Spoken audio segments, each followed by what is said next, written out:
Halo teman-teman, selamat pagi, siang, sore, malam buat yang nonton. Perkenalkan saya Willy. Sebentar lagi saya akan berikan kabar gembira dan sukacita untuk kita semua karena bahasa Indonesia jadi bahasa resmi UNESCO. Nah, seperti yang teman-teman ketahui nih, baru-baru ini tanggal 20 November 2023 kemarin, bahasa Indonesia ini resmi terpilih jadi bahasa yang diakui oleh UNESCO. Nah, bahasa Indonesia menjadi bahasa ke-10 yang bisa diakses dalam sidang resmi UNESCO. Nah, terpilihnya bahasa Indonesia ini terbukti kalau bahasa Indonesia eh, secara internasional sebagai bahasa yang penting dan memiliki peran yang strategis dalam dunia pendidikan, sains, dan kebudayaan. Tentu ini merupakan tonggak sejarah yang besar bagi bangsa kita, bangsa Indonesia, karena bahasa kita ini dianggap bahasa yang punya kekuatan besar untuk menjadi jembatan dalam internasional. Nah, kenapa sih bahasa Indonesia ini bisa terpilih menjadi bahasa resmi dalam UNESCO ini? Alasan yang pertama yaitu karena bahasa Indonesia ini memiliki peran penting dalam mempromosikan nilai-nilai universal, solidaritas, dan perdamaian. Seperti yang teman-teman ketahui, Indonesia ini kan sangat luas, memiliki berbagai macam suku dan berbagai macam budaya. Nah, bahasa Indonesia ini bisa mempersatukan semuanya dan itu dianggap sebagai mempromosikan nilai-nilai solidaritas, universal, dan perdamaian. Lalu alasan kedua yaitu membina persatuan nasional. Nah, bahasa Indonesia juga menyatukan kita dalam internasional, maksudnya dalam nasional ke internasional sebagai tumpuan atau dasar yang menjadi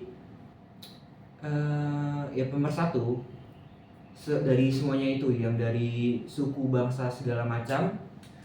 Kita bahasa Indonesia itu menjadi bahasa persatuan nasional. Lalu juga alasan ketiga itu menjadi berfungsi sebagai bahasa pembantu.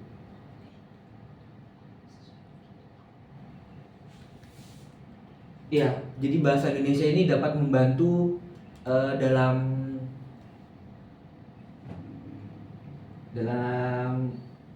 diskusi yang penting di UNESCO, entah itu hubungan diplomatik atau politik atau ya saling bertukar pikiran dari segi dunia pendidikan, sains, dan lain-lainnya juga.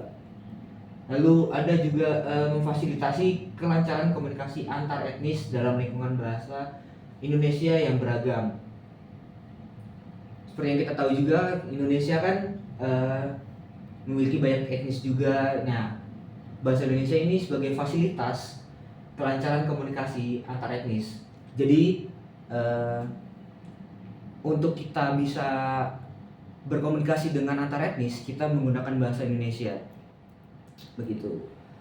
Lalu selanjutnya, nah, terpilihnya bahasa Indonesia sebagai bahasa resmi di UNESCO juga memiliki dampak yang sangat positif bagi bangsa kita, yaitu yang pertama yaitu peningkatan penggunaan bahasa Indonesia dalam berbagai bidang. Nah, kalau bahasa Indonesia dipandang bisa terpilih sebagai bahasa resmi di UNESCO, itu memiliki kemungkinan kalau orang luar atau orang yang belum mengenal Indonesia tertarik dengan bahasa Indonesia juga dalam berbagai bidang. Misalnya seperti pendidikan, kebudayaan, ilmu pengetahuan, bahkan diplomasi. Lalu yang dampak kedua yaitu peningkatan kesadaran masyarakat Indonesia terhadap bahasa Indonesia. Terpilihnya bahasa Indonesia sebagai bahasa resmi di UNESCO juga memiliki pengingat untuk juga merupakan sebuah pengingat untuk kita kalau bahasa kita itu ya kuat gitu loh, bisa mempersatukan dan bahkan terpilih sebagai bahasa resmi. Lalu juga meningkatkan minat belajar bahasa Indonesia. Nah, ini juga sebagai bentuk promosi untuk bangsa luar untuk mengenal bahasa Indonesia. Nah, tapi dari semua itu kita juga memiliki rintangan. Apa itu? Yang pertama, jumlah penutur bahasa Indonesia.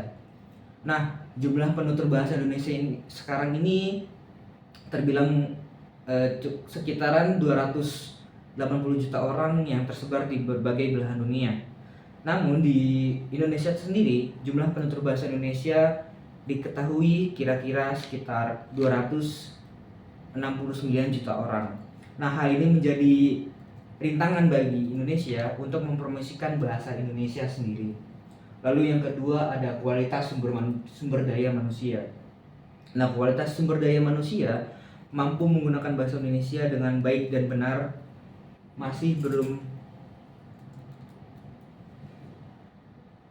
sampai mana tadi? Masih belum mampu untuk bersaing dengan yang lain. Lalu yang terakhir ada pengaruh bahasa asing. Nah, pengaruh bahasa asing ini juga merupakan rintangan besar untuk bangsa kita karena ya anak-anak muda sekarang juga sudah terpengaruh oleh bahasa asing, entah itu Inggris, Jepang, Korea, Jerman, Itali, banyak lagi. Oke, mungkin itu tadi sekian dari penjelasan saya tentang terpilihnya bahasa Indonesia menjadi bahasa resmi di UNESCO. Terima kasih.